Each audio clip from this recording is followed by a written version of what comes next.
Hi, welcome back to the Beer Temple. I am Chris Quinn. We are at the Shelton Brothers Festival at Copper and Kings in Louisville, Kentucky. I wanted to thank again Shelton Brothers for just being awesome and letting us do this again.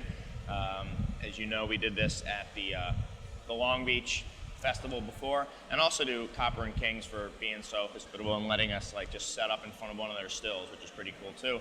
And I also want to thank my guest for this show, which is Jonathan Wakefield. Thank you for coming on. Thank you very much for having me. We just accosted you and said, "Hey man, you wanna come That's on?" That's okay. I was like, "Is that Jay Wakefield?" He's like, happy to be a part of it. Awesome.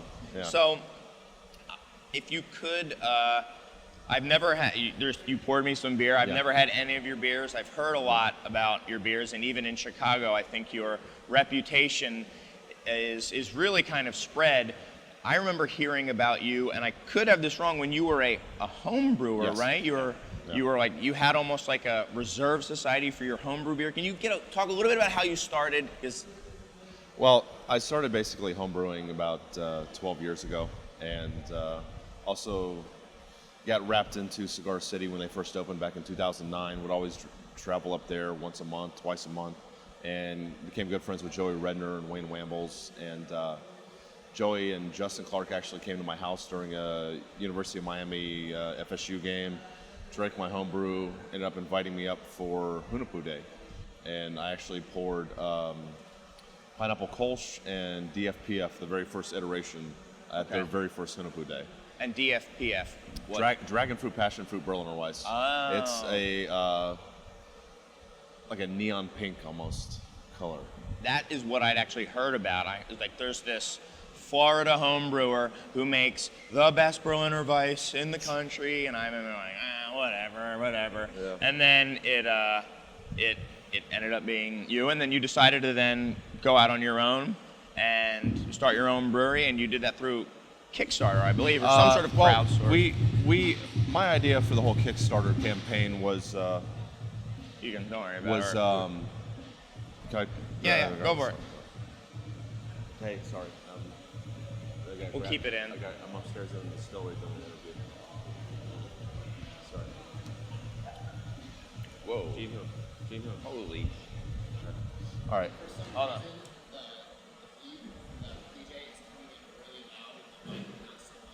It's probably coming from that mic.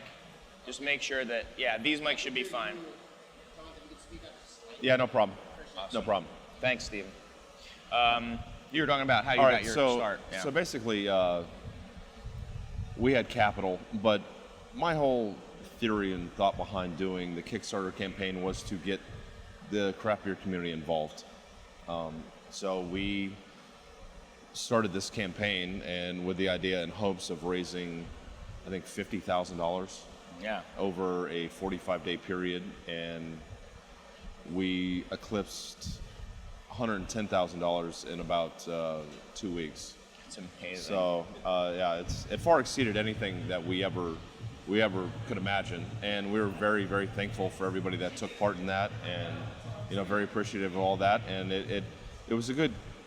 It's not what opened the brewery, but it was a good key piece to everything that helped us get going, and that was over 2 years ago. And this February, we're going to be doing our second year anniversary, February 18th. So it's going well, and we're definitely very happy to be a part of this. This is an amazing event. Absolutely, and I mean, you just go and see the heavy hitters who are pouring here. I mean, you got Jester King, you have Cantillon, you have DeRank, you have Dry Fountaine. I mean, I mean, to even be included in this list for me is unbelievable. That's awesome. Yeah.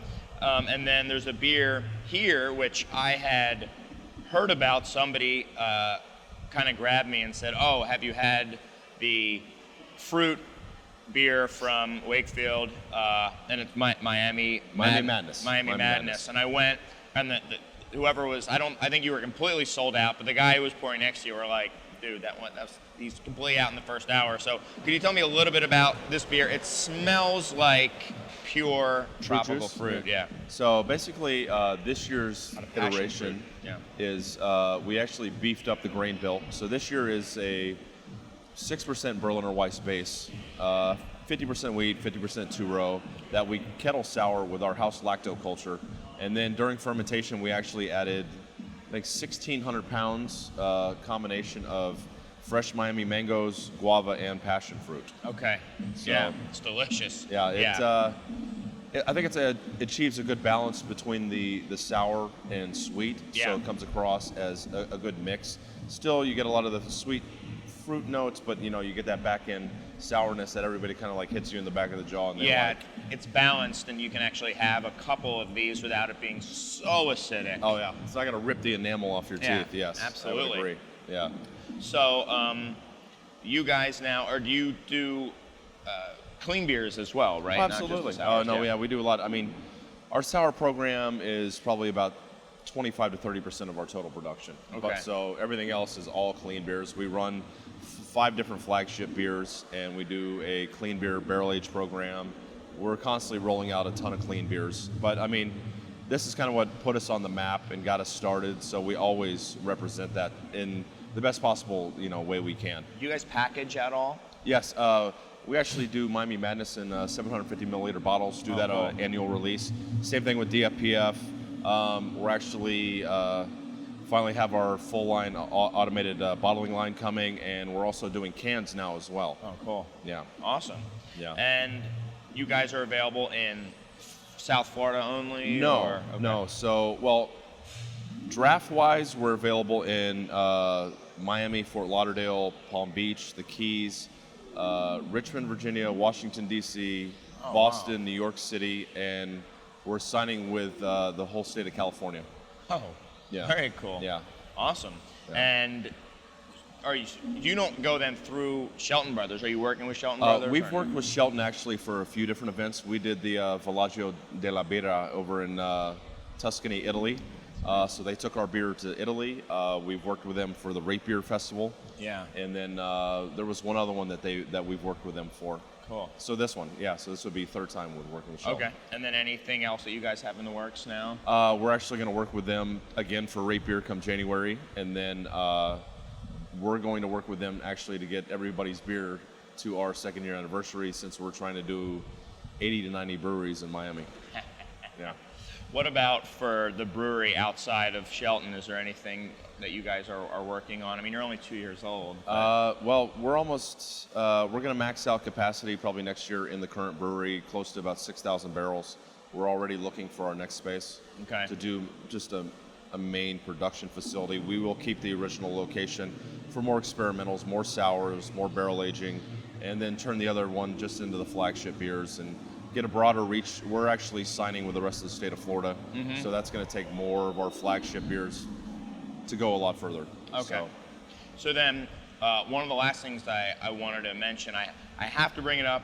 First time I've ever met you. You're a very polarizing guy. You've got a very big personality.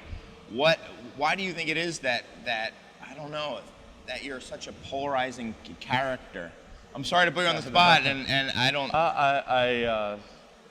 I think, well, I'm a nice guy. Yeah, you seem like a nice guy to me, but yeah. A lot of people think I'm a complete asshole. I'll be. Why do you think that is? I'm honestly very introverted. Okay. I will be completely 100% honest about that. I am a complete introvert. I mean, I don't go out of my way to talk to people I never really have in my whole life. I mean, if I get to know you, I'll talk to you nonstop. I mean, we can hold a conversation all day long. Yeah. But I'm not one to stand behind a booth and just be like, oh, hey, how you doing? What's the day like? How's the weather? I have this. And if somebody is like that, then you're like, that guy's an asshole? Well, I mean, I think people come across and think that, since I don't talk so much, and maybe because I'm this bigger guy, that, that guy's an asshole. You know what I mean? Right. But, I think it gives the wrong feeling. I have no problem talking about it because a lot of people feel like I know a lot of people love me, a lot of people hate me. I mean, it's just your personality and your beer have become, like I said, I mean, in Chicago, when people are talking about, there aren't a lot of breweries that people are talking about, and yours that we don't have, and yours is one of them. And I've been hearing your name since you were a home brewer. Right, yeah. I mean, that's, first of all, Good for you, man. That's amazing. Right. But it is something that I was a little nervous. I was talking with Nick. I was like, I don't know, man. I'm afraid. No. Nick came up and you were totally fine. No, it's. But that's what I'm talking about. You know, like Yeah. I'll talk to anybody. I have no Yeah. problem at all. You know what I mean? And I've actually got a lot of buddies in Chicago. So I mean, really? that takes through. Yeah, like Sean Thompson and a Yeah. bunch of those guys. Awesome. Jason Allen. I mean, it's I think people get the wrong perception of me. So it's hard to change people's minds once they get this opinion about you. But I mean, Whatever. if you Yeah. you take the time you want to talk to me, I'll take all day long to talk to you about beer. Awesome. You know what I mean? Sorry if I put No, you on the absolutely. spot there. I but do not mind because it's something I've been wanting to debunk for a long time. Cool. So, Awesome, man. Yeah. Well, thank you so much, Yeah. and thanks for just playing Oh, hey. along with us and allowing us to just run up No like, hey, you problem. want to talk? Hey, no problem. Thank you very much And for having thank you me. for the Miami Madness, Jonathan Hey, Wakefield. thank you very much. Awesome. Yes. All right. Thank you guys as well. We'll see you on the next episode of The Beer Temple. Cheers, everyone. Cheers. Awesome. Yeah. Thanks, man. No problem, brother.